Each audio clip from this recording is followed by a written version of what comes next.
ऐसे लोग हैं जो ऊर्जाओं को तोड़ मरोड़ के किसी को नुकसान पहुंचाते हैं। वो इस तरह किसी की मौत का कारण भी बन सकते हैं। भारत के कुछ हिस्सों में ये काफी प्रचलित है।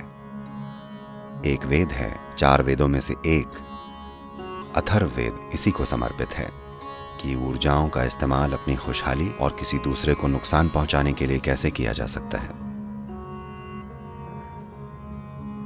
जरूरी नहीं है कि इस तरह की ऊर्जाओं या इस तरह की क्रियाओं का इस्तेमाल सीधा आपके ऊपर किया जाए। अभी अगर कोई मेरे साथ कुछ नेगेटिव कर रहा हो और अगर मैं उसके लिए ग्रहणशील नहीं हूं और आप यहां बैठे हैं तो आप प्रभावित हो सकते हैं। ये बिल्कुल हो सकता है। ये कुछ ऐसा है जैसे सड़क पर लोग एक दूसरे पर गोलियां चला रहे हों और आप बस वहां से पैदल निकल रहे हों तो गोली आपको भी लग सकती है। तो कुछ खास अभ्यास हैं। अगर आप इन अभ्यासों या कुछ खास उच्चारणों को अपनी रोजमर्रा की जिंदगी में ले आएं तो इन चीजों से आसानी से बचा जा सकता है।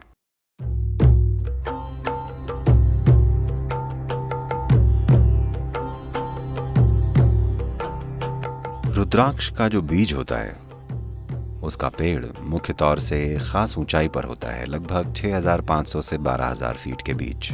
रुद्राक्ष का पेड़ इस ऊंचाई पर हिमालय क्षेत्र में उगता है और इसका स्पंदन या वाइब्रेशन बहुत अनोखा होता है। तो वो लोग जो लगातार यात्राएं करते हैं रुद्राक्ष पहनते हैं ताकि उनकी अपनी खुद की ऊर्जा का एक कोकून बन जाए, ताकि बाहरी ऊर्जाएं उन्हें परेशान न करें। उनका अपना एक, हम इसे कवच बोलते हैं। आप जानते हैं ना कवच क्या होता है? ये एक तरह से एक खोल जैसा है। It's a cocoon of your own energy. आपकी अपनी ऊर्जा का एक खोल। जहां भी आप जाएंगे आपका निजी बेडरूम आपके साथ जाएगा, ये आपके साथ चलेगा जहां भी आप जाएं। वो लोग जो कि परिवार और समाज के बीच हैं, हमेशा उनके पहनने के लिए सबसे बढ़िया रुद्राक्ष पंचमुखी होगा। और अच्छा होगा कि आपको उनसे मिला हो जो जानते हैं कि ये क्या है। बस यूं ही किसी दुकान से उठाकर इसे पहन लेना अच्छी चीज नहीं होगी। आमतौर पर जो रुद्राक्ष आपको यहाँ मिलता है वो हमेशा ही उन परिवारों से लिया जाता है जो हजारों सालों से रुद्राक्ष को संभाल रहे हैं। वही परिवार, उनके लिए ये एक पवित्र धर्म जैसा है, न कि बस एक बिजनेस। एक और बीज होता है जिसे भद्राक्ष बोलते हैं। वो भारत के उत्तरी मैदानों में खूब पाया जाता है। ये असल में एक जहरीला बीज है जो बिल्कुल ऐसा ही दिखता है। और खास तौर से भारत में पश्चिमी देशों के पर्यटकों के लिए अब हम बड़े सुंदर प्लास्टिक रुद्राक्ष बना रहे हैं जो बहुत बढ़िया दिखते हैं, इससे भी अच्छे, पर वो प्लास्टिक रुद्राक्ष हैं। ठीक है, तो सबसे अच्छा होगा कि इन्हें जानी मानी जगह से लिया जाए, नहीं तो तमाम तरह की चीजें आएंगी।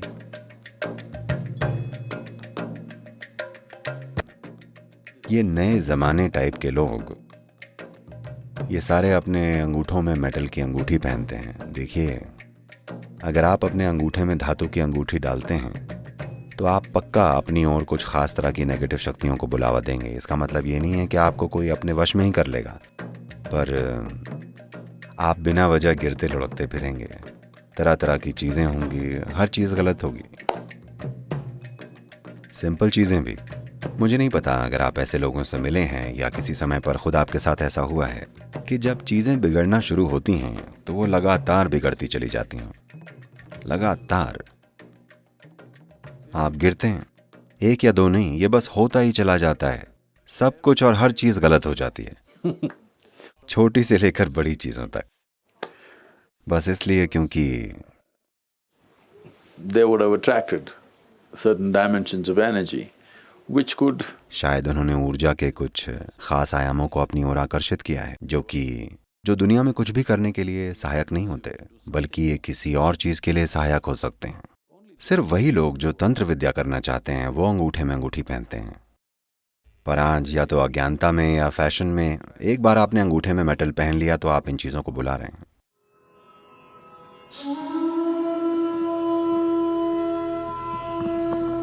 ऐसे सैकड़ों लोग हैं जिन्हें लगता है वो किसी के वश में हैं और ये सब। हम उनसे बस इतना कहते हैं, आप बस यहाँ आकर ध्यानलिंग क्षेत्र में बैठिए, क्योंकि ध्यानलिंग में तंत्र के ऐसे आयाम हैं जो इन सब चीजों को काट डालते हैं।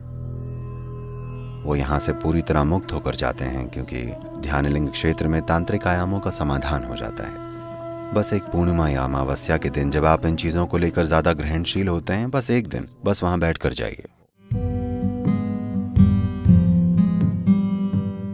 अगर आप देवी के संपर्क में हैं, चाहे देवी यंत्र की मदद से या चाहे जैसे भी, यंत्र आपके हाथ में है या आपके दिल में, यह आपके ऊपर है।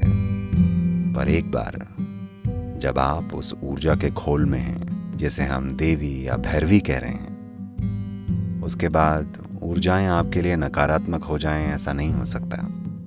तो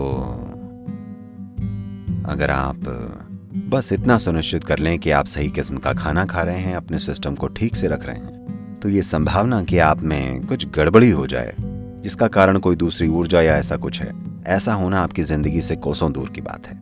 उनसे देवी निपट लेंगी।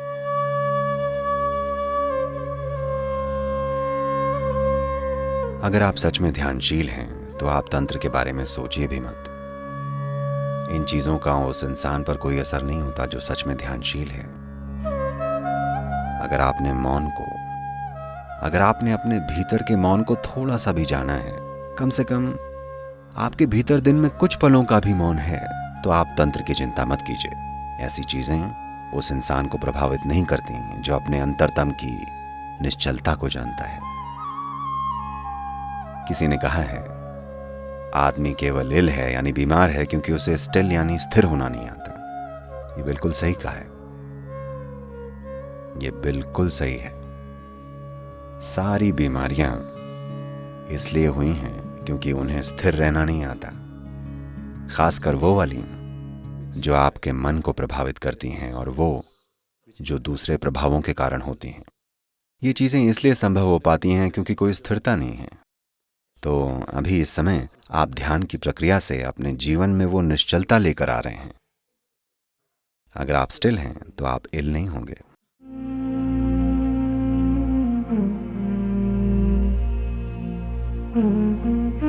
जितने आप मानसिक और भावनात्मक रूप से विचलित और अस्थिर होंगे, उतनी ही आसानी से आप इन शक्तियों से प्रभावित होंगे। अगर आपके अंदर एक तरह का फोकस और संकल्प है तो आप देखेंगे कि ये चीजें बस ये सड़क पर एक छोटे से उभार की तरह होंगी, दुर्घटना नहीं होगी। लेकिन अगर आप अपने मन और भावनाओं में एक तरह की अस्थिरता में हैं तो इससे दुर्घटना हो सकती है।